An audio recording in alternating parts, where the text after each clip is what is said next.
নমস্কার বন্ধুরা, কেমন আছেন সবাই? ঈশ্বরের কাছে সকলের মঙ্গল কামনা করে আরেকটি নতুন ব্লগ নিয়ে চলে এলাম। আজ রবিবার। আজকে আমাদের ওই বেলাতে মানে সন্ধেবেলাতে আমাদের বাড়িতে কিছু গেস্ট আসবে, কিন্তু তারা নিরামিষ খায়, তাই আজকে একবেলার মতনই রান্না করব। প্রতি রবিবারই তো কিছু না কিছু হয়।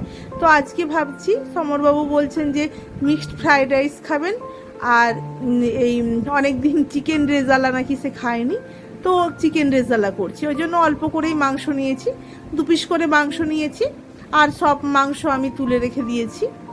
তো আগে একটু আদা বাটা, রসুন বাটা আর নুন, হলুদ আর একটু লঙ্কার গুঁড়ো, হলুদ নিইনি সরি, একটু লঙ্কার গুঁড়ো দিয়ে এই মাংসটাকে একটু ম্যারিনেশন করে রাখবো। আর এই যে মিক্সড ফ্রাইড রাইস করবো বললাম, তাই চিংড়ি মাছ, বাবা চিংড়ি মাছগুলোকে বাছতে বাছতে না আমার মাথা খারাপ হয়ে গেছে।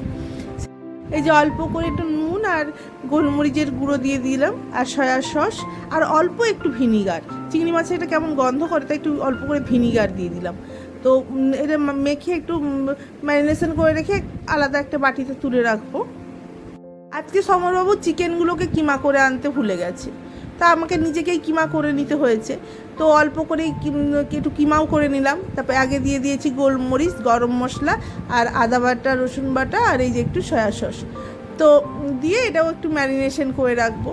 তো আর এই যে একটু নুন, অল্প করে একটু নুনও দিলাম। আর আমি এতে যখন ফ্রাইড রাইসটা করবো তখন আর বেশি নুন দেবো না, সব এগুলো নুন মাখানোই থাক।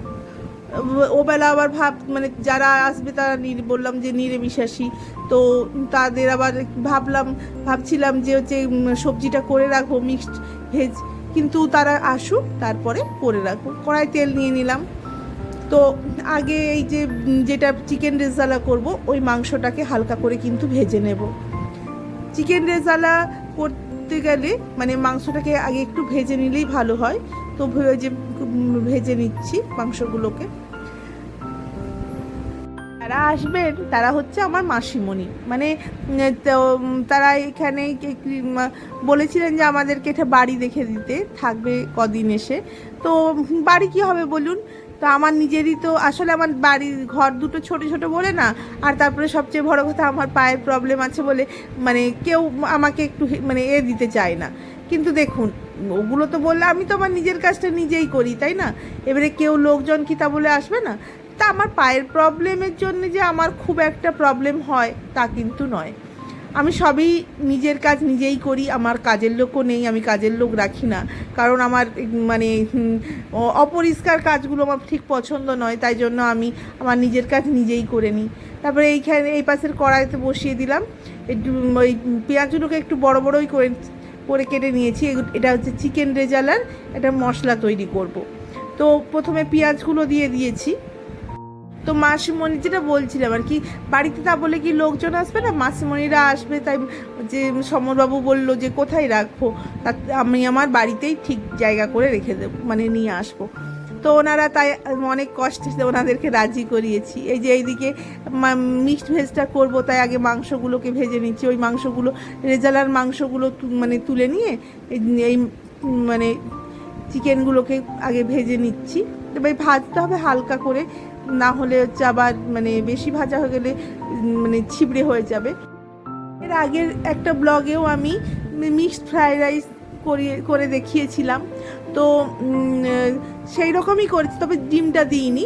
তো আজকে ডিমটা বাড়িতে নেই। আর এই যে কাজু দিয়ে দিলাম, আর তার সাথে দিয়ে দিয়েছি জয়িত্রী, গোলমরিচ আর গরম মশলা আর স্টার অ্যানিস দিয়ে একসঙ্গে এটাকে একটু নেড়ে চেড়ে ভেজে নেব।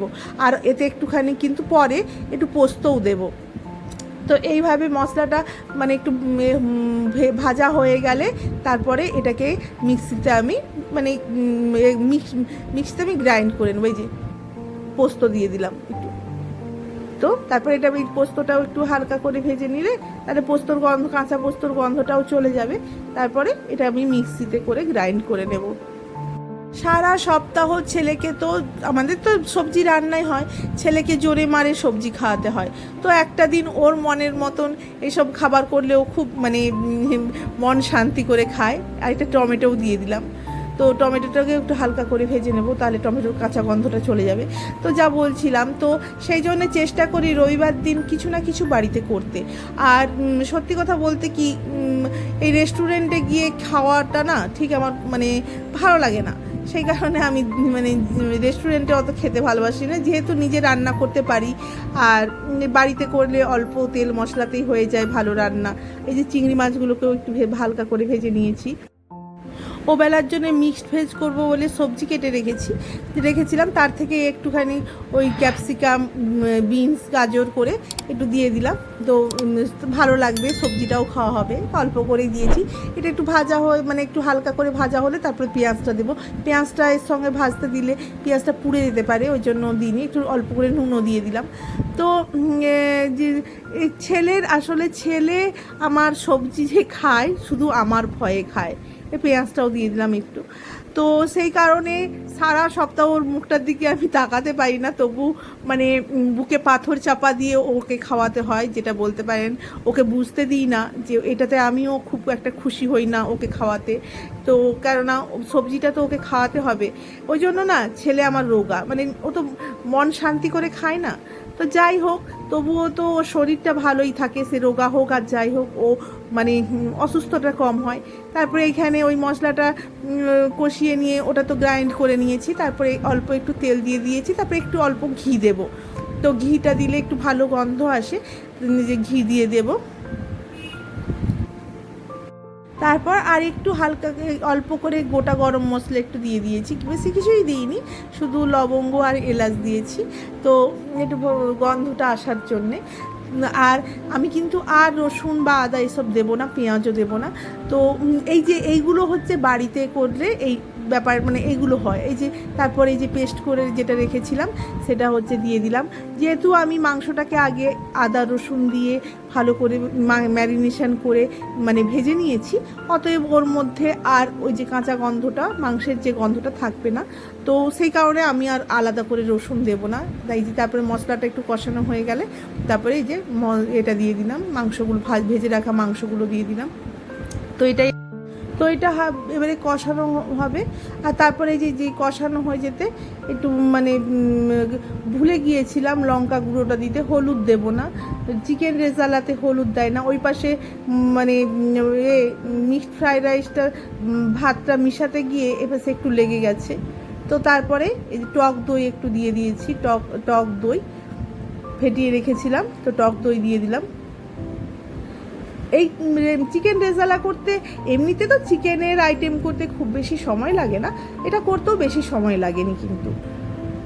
এই যে তারপরে একটু টক দই দিয়ে দিলাম। আর দেখুন এই যে একটু লেগে গেছে নিচে, আসলে পোস্ত টোস্ত আছে, তো কাজু পোস্ত টোস্ত আছে, তো একটুখানি ওই পাশে চলে গিয়েছিলাম মিক্সড ফ্রাইড রাইসের দিকে, সেই জন্য এটা একটু লেগে গেছে। তারপরে এটা একটু মানে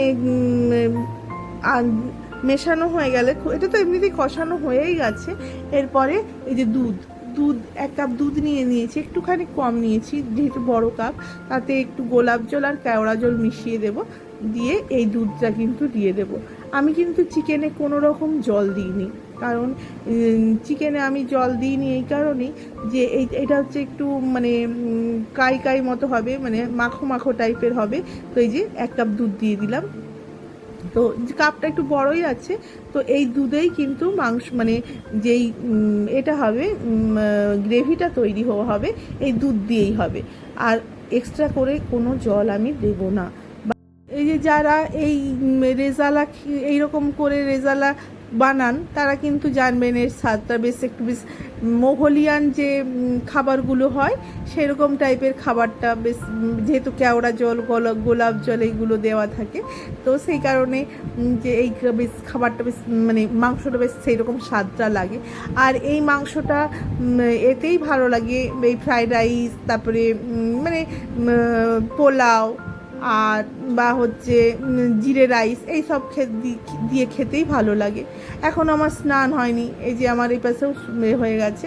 আজ অল্প করেই করেছি, একবেলার মতনই করেছি, না হলে তো আমাদের এই সব খাবার দুবেলা করেই থাকে।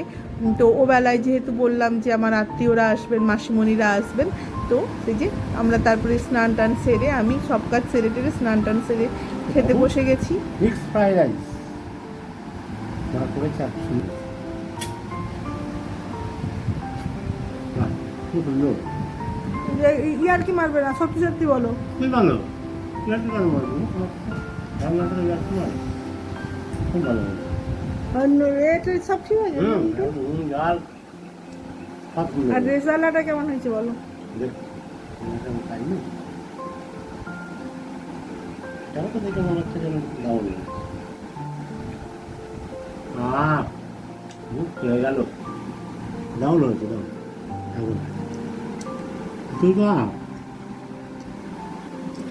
সমরবাবু তো খাওয়ারের কমপ্লিমেন্ট দিয়েই দিলেন, আমিও খাওয়া শুরু করে দিলাম, দেখি ওর কমপ্লিমেন্টটা ঠিকঠাক আছে কি না। অনেক দিন পরই চিকেন রেজালাটা করলাম, তবে দেখে তো মনেই হচ্ছে ভালোই হবে। তো আজকের ব্লগটি আমি এখানেই শেষ করছি। যদি ভালো লেগে থাকে তাহলে প্লিজ একটা লাইক কমেন্ট করে দিবেন, আর আমার চ্যানেলটিকে সাবস্ক্রাইব করে পাশে থাকবেন, আর প্রত্যেকে আমার চ্যানেলটিকে একটু শেয়ার করে দেবেন। সবশেষে বলি, আপনারা সুস্থ থাকুন, ভালো থাকুন, ঈশ্বর আপনাদের মঙ্গল করুন। আজকের মতন এখানেই আসছি, আরও একটা ব্লগ নিয়ে কোনো একটা দিন আপনাদের সঙ্গে আমার দেখা হবে।